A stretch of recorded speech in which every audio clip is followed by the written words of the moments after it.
जहां नई दिल्ली में बांग्लादेश उच्चायोग के दफ्तर के ठीक बाहर जोरदार प्रदर्शन हो रहा है। विश्व हिंदू परिषद के कार्यकर्ताओं द्वारा यह प्रदर्शन बुलाया गया है और काफी ज्यादा उग्र प्रदर्शन यहां पर हो रहा है, जमकर नारेबाजी हो रही है। दिल्ली में बांग्लादेश उच्चायोग यानी कि बांग्लादेश हाई कमीशन के बाहर यह प्रदर्शन हो रहा है और एक तरह से ये प्रतीकात्मक संदेश देने की कोशिश की जा रही है। बांग्लादेश में जिस तरह से हिंदू अल्पसंख्यकों के ऊपर अत्याचार हो रहा है, उनकी सुरक्षा को लेकर अब एक गहन चिंता वहां पर व्यक्त की जा रही है। इसी के मद्देनजर आज दिल्ली में विश्व हिंदू परिषद के कार्यकर्ताओं द्वारा ये प्रदर्शन हो रहा है। ऐसे में बांग्लादेश पर एक तरह से राजनयिक दबाव बनाना इस प्रदर्शन का मकसद है और बांग्लादेश उच्चायोग के बाहर जोरदार प्रदर्शन और बांग्लादेश में रह रहे हिंदुओं की सुरक्षा को सुनिश्चित करना, इसको लेकर एक तरह से प्रतीकात्मक संदेश देना और दबाव बनाना इस प्रदर्शन का मकसद है।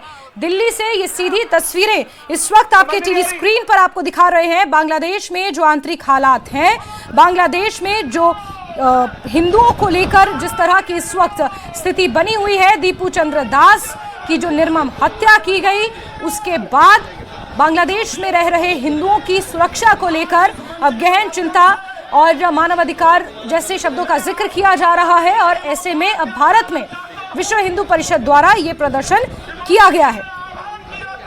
ऐसे में कई हिंदू संगठन सड़कों पर उतरे हैं, सड़कों पर प्रदर्शन हो रहा है। अब से थोड़ी देर पहले पुलिस के साथ में धक्का मुक्की भी चल रही थी कि जिससे कि बैरिकेड को, दूसरे बैरिकेड को तोड़ करके आगे बढ़ा जा सके। कार्यकर्ता लगातार यही कोशिश कर रहे थे और अपने लगातार यही स्वर यहाँ पर उठ रहा है, यही आवाज उठ रही है कि बांग्लादेश में जिस तरीके से अल्पसंख्यकों के खिलाफ अत्याचार हो रहा है, उनको जलाकर जिंदा मारा जा रहा है, वो अत्याचार नहीं सहा जाएगा। क्योंकि बांग्लादेश का बहुत ज्यादा भारत सरकार ने काफी हेल्प किया है, पिछले दिनों में सहायता की है और हमेशा की दोस्ती रही है। लेकिन जिस तरीके से वहां पर अल्पसंख्यकों के खिलाफ अत्याचार हो रहा है, उसको बर्दाश्त नहीं करेंगे। आप क्या बोलेंगे, क्या बोलना चाहेंगे यहाँ पर जो इकट्ठा हो गया? ये बोलना चाहता हूँ जो बांग्लादेश में जो हो रहा है ये एकदम मानवता के लिए ठीक नहीं है। हिंदू मुस्लिम सारी ऐसा करके जो चल रहा है ये ठीक नहीं है। हिंदू लोग का ऐसा मार रहा है, मुस्लिम लोग कुछ करता है उसका कोई विचार नहीं होता है, किंतु हिंदू लोग का कोई विचार नहीं होता है। मुस्लिम का पक्ष में शूराबाद होता है। ये एक बार देखें कि तख्तियों के साथ में बैरिकेडिंग के पास में ये लोग इकट्ठा हुए हैं।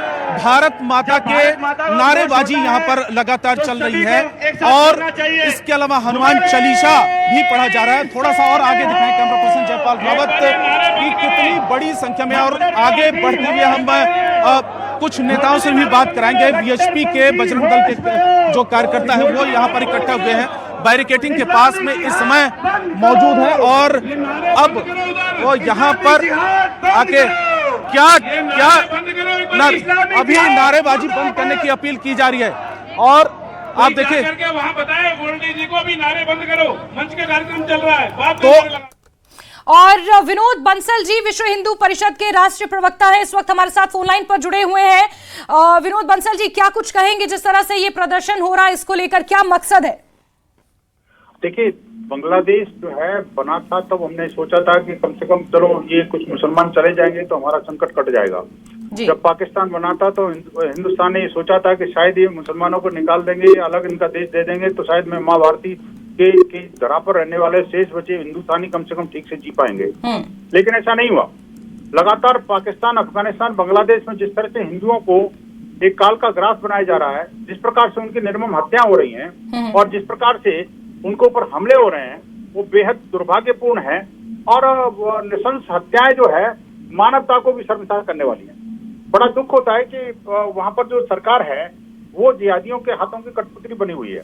वो लगातार जिस तरह से हिंदुओं को दोयम दर्जे का नागरिक बना करके, जहां हम 37% थे, कभी 8% से भी नीचे आ गए हैं। आप सोचिए कि जिस धरा पर माँ काली के जयकारे गुंजायमान होते थे, कण कण में रोम में माँ काली थी, वहां पर हर जगह पर जिहादी हैं। आज हिंदू समाज जो है अपना भगवान को भी प्रार्थना नहीं कर सकता, उस पर भी ईश निंदा का कानून ला दिया जाता है। आखिरकार जिस तरह से दीपू चंद्र दास जी की निर्मम हत्या करके उनके शव को उसे पेड़ से लटका के जलाया गया और उसके बाद में जश्न मनाया गया, उसके बाद 7 साल की बेटी की हत्या कर दी। और वो अपने एक रिक्शा चालक की हत्या कर दी, रिक्शा चालक को मारा, और इस तरह के अनेक जो है अपराध हैं और जो हिंदुओं के विरुद्ध हो रहे हैं वहां पर, जिनकी कोई सीमा ही नहीं है। ये तो वो केसेस हैं, चंद केसेस जो कि मीडिया में हाईलाइट हो गए, सोशल मीडिया में चर्चित हो गए, इसकी वजह से पता लग गया, अन्यथा तो हजारों ऐसे केसेस हैं। ठीक है, इसमें विनोद बंसल जी, इसमें कोई दो राय नहीं है कि बांग्लादेश में इस वक्त अल्पसंख्यकों की सुरक्षा एक बड़ा मुद्दा है, जिस तरह से दीपू चंद्र दास की हत्या सामने आई। लेकिन वियना कन्वेंशन के तहत एम्बेसी के बाहर जो प्रदर्शन हो रहा है उसकी सीमा भी तय होती है। यहां पर वीएचपी के कार्यकर्ता पुलिस से भिड़ते हुए और बैरिकेडिंग तोड़ते हुए नजर आ रहे हैं। वीएचपी कैसे ये इंश्योर करेगा कि वियना कन्वेंशन का यहां पर पालन हो, क्योंकि वो एक सख्त कानून है, इंटरनेशनल कानून है। सर, कानून है, कानून वहां पे भी लागू होता है जो बांग्लादेश है, कानून वहां भी लागू होना चाहिए। आखिरकार जहाँ दीपू चंद्र दास की हत्या हुई थी, कानून वहां भी लागू होना चाहिए जहाँ पर हिंदू 37% से 8% रह गए। वो किसी कन्वेंशन को नहीं मानते। सारे कन्वेंशन की ठेकेदारी हिंदू समाज ने ले रखी है, वो भी भारत ने ले रखी है। ये नहीं चलेगा जी। अब जो कन्वेंशन है वो कन्वेंशन को या तो वो माने और तभी हम मानेंगे, ये कोई तरीका नहीं हुआ। और मैं कहना चाहता हूँ, देखिए हम भारत के लोग हैं, हम भारत की कानून व्यवस्था में विश्वास करते हैं, निस्संदेह हम उसको कानून को नहीं तोड़ेंगे, लेकिन हमारे रोष को भी तो कोई समझे। आखिरकार हिंदू समाज कब तक मरता पिटता और लुटता रहेगा? कब तक इन जातियों के हाथों की कठपुतली बनकर के हम धर्मांतरण को झेलते रहेंगे? कब तक ये राष्ट्रांतरण हमारे लिए, मानवता के लिए संसार करने वाला बनता रहेगा? विनोद जी, अब आप सरकार से क्या चाहते हैं, क्योंकि ये एक ऐसा मुद्दा है दोनों देशों के बीच का कि डिप्लोमेटिक तरीके से ही इसे इवैल्यूएट किया जा सकता है, इसे सुलझाया जा सकता है। सरकार से क्या चाहते हैं? निस्संदेह देखिए, मेरे को अपनी सरकार से कुछ चाहने की आवश्यकता नहीं है, क्योंकि एक समर्थशाली, एक शक्तिशाली सरकार है, वो जानती है कि हमें क्या करना। हमें उसको पर हमें कोई शक नहीं है, क्योंकि उन्होंने पहले भी कई निर्णय लिए हैं। लेकिन हाँ, ये है कि वो जो निर्णय बांग्लादेश के बारे में हमारी केंद्र सरकार ने लिए हैं, वो अभी बहुत ज्यादा परफेक्ट नहीं नजर आ रहे, क्योंकि अभी उसके ऊपर कोई असर नहीं हो रहा जिहादियों के ऊपर। अब कुछ और कठोर निर्णय सरकार को डिप्लोमेटिकली करने पड़ेंगे। साथ ही साथ हम वहाँ के हिंदू समाज से भी कह रहे हैं कि वो पलायन का कोई मार्ग न अपनाए। वहाँ पर जो है हम सुरक्षा सुनिश्चित करेंगे। हिंदू समाज को एकजुट रहने की आवश्यकता है, और ऐसे जिहादी मानसिकता और जो देशद्रोही मानसिकता है, बांग्लादेश द्रोही मानसिकता है, उसको बेनकाब करना है, हमें मिलकर के करना है। और आप देखिए कि ये जो हिंसा है, अभी जो हिंसा है चुनावपूर्व हिंसा है। जिस तरह से बंगाल के अंदर होता है कि चुनावपूर्व हिंदुओं को डराया जाता है, धमकाया जाता है, वही सेम पैटर्न ये लोग वहां पर भी चला रहे हैं। और वहां तो बहुत ज्यादा बुरी हालत अपने जिहादियों के चंगुल के कारण भी है। हम चाह रहे हैं कि अब हिंदू वहां पर सुरक्षित हो। इस तरह की चीजें कोई बर्दाश्त नहीं की जाएगी। बिल्कुल विनोद बंसल जी, बहुत बहुत शुक्रिया न्यूज 18 के साथ बातचीत करने के लिए। तो विश्व हिंदू परिषद के राष्ट्रीय प्रवक्ता थे विनोद बंसल जी। उनका कहना है कि बांग्लादेश में हिंदुओं की सुरक्षा को सुनिश्चित किया जाए, और इसी के लिए विश्व हिंदू परिषद ये प्रदर्शन कर रहा है। इस बीच जेके त्रिपाठी सर हमारे साथ जुड़े हुए हैं, विदेश मामलों के जानकार हैं। जेके त्रिपाठी जी, आपका भी बहुत स्वागत करती हूँ। लेकिन जिस तरह से ये आज प्रदर्शन हो रहा है बांग्लादेश उच्चायोग के बाहर, इसे आप कैसे देखते हैं? क्या इसे एक प्रतीकात्मक संदेश मानने की कोशिश की जाए, बांग्लादेश के ऊपर एक दबाव बनाने की एक तरह की कोशिश माना जाए? देखिए, इसकी शुरुआत जो है वो वहाँ के कट्टरवादियों ने, बांग्लादेश के कट्टरवादियों ने, बांग्लादेश के हमारा जो डिप्टी हाई कमीशन था चिटगांव में, वीसा ऑफिस, वहाँ पर की। और उसके बाद देखिए फिर एक हिंदू व्यक्ति की वहाँ पर उसको जिंदा जला दिया गया। अब इसके विरोध में, हिंदुओं पे हुए अत्याचार के विरोध में यहाँ प्रदर्शन हो रहा है। इससे ये संदेश तो जाएगा कि देखिए हम चुप नहीं हैं, हमें इससे परेशानी हो रही है, हमें इस बात का दुख है और हम इस बात के लिए बड़े संतप्त हैं। लेकिन देखिए एक चीज ये है कि अगर ये कहा जाता है ना कि जैसे बंसल जी ने कहा कि हमको इसके लिए कठोर कदम उठाना पड़ेगा जी, ये लोग कहते जरूर है कठोर कदम उठाना पड़ेगा, लेकिन क्या कठोर कदम होगा? क्या बांग्लादेश में हम हमला तो नहीं कर सकते? हम तो बांग्लादेश से यही कहेंगे बार बार कि आप अपने यहाँ होने वाले अल्पसंख्यकों पे अत्याचारों को रोकिए, नहीं तो इसके दुष्परिणाम एक तो तत्कालीन ये होगा कि हमारे यहाँ जो बांग्लादेशी हैं उनके ऊपर फालतू में बिना किसी अपराध के उनके ऊपर हमला हुआ करेगा। और दूसरी चीज ये है कि अगर हम ये मानते हैं कि आपके यहाँ का ये आंतरिक मामला है, लेकिन ये तब तक आंतरिक मामला है जब तक हमारे ऊपर इसका प्रभाव नहीं होता। बिल्कुल जेके त्रिपाठी सर, मैं आपसे ये भी समझना चाहूंगी कि बांग्लादेश में तो डिप्लोमेटिक नेगोशिएशंस के बाहर ही ये पूरा मुद्दा चला गया है। बांग्लादेश में तो जिस तरह के हालात है, प्रोटेस्ट है, आगजनी है, उससे तो हम एक्सपेक्ट नहीं कर सकते कि डिप्लोमेटिक नेगोशिएशंस होंगी। लेकिन क्या भारत में अब जो ये पब्लिक प्रोटेस्ट शुरू हो गए हैं, इससे हम एक्सपेक्ट करें कि किसी एक मोड़ पर डिप्लोमेटिक तरीके से इस मुद्दे का हल निकाला जा सकता है? क्योंकि जो ये प्रोटेस्ट हो रहे हैं, इसका कहीं ना कहीं हमारे देश में नकारात्मक प्रभाव पड़ रहा है। एक दो समुदायों के बीच टकराव की स्थिति यहां पर उत्पन्न हो सकती है। होगा कि जो बांग्लादेश के उच्चायोग के सामने प्रदर्शन हो रहे हैं, हम उनको ऐसी ताकतों के, अराजक तत्वों के हाथ में न जाने दें जो कि हिंसा फैलाएं, जिसका परिणाम ये हो कि बांग्लादेशियों को चुन चुन के मारा जाए। ये बहुत त्रासद स्थिति होगी। इसलिए देखिए, डिप्लोमेटिकली तो हम बात कर ही रहे हैं। वहाँ भी हमारे हाई कमिश्नर ने उनको बुलाया गया तो उन्होंने साफ कर दिया कि इस मामले में हमारा कोई हाथ नहीं है, जिसके हादी की हत्या हुई थी। यहाँ भी हमने बुलाया और यहाँ भी हमने बहुत स्ट्रांग प्रोटेस्ट किया है। तो डिप्लोमेटिक चीजें, जो डिप्लोमेटिक प्रोटेस्ट होते हैं, वो एक सीमित दायरे में होते हैं, लेकिन उनका असर बड़ी दूर तक होता है। तो उम्मीद ये करते हैं कि बांग्लादेश की सरकार नहीं तो आवाम तो जरूर ही देर सवेर समझेगी, जैसे मालदीव के लोगों ने समझा कि भारत के साथ रहने में उनकी भलाई है, सिर्फ इसलिए कि भारत एक सेकुलर देश है, इसलिए भारत की खिलाफत नहीं करनी है। बिल्कुल, लेकिन जेके सर, प्रदर्शन के अलावा और कौन सा ऐसा रास्ता है? डिप्लोमेटिक ही रास्ता है कि जहां से हम बांग्लादेश में भारतीयों की सुरक्षा सुनिश्चित कर सकते हैं? और अभी दीपू चंद्र दास के साथ जो कुछ हुआ, किसी और भारतीय अल्पसंख्यक या वहां पर अल्पसंख्यक समुदाय के साथ ऐसा ना हो, वो कैसे सुनिश्चित किया जाए? क्योंकि बांग्लादेश के हालात तो बद से बदतर ही होते जा रहे हैं। यूनाइटेड नेशंस या फिर ह्यूमन राइट काउंसिल जैसे प्लेटफॉर्म्स का सहारा लिया जाए?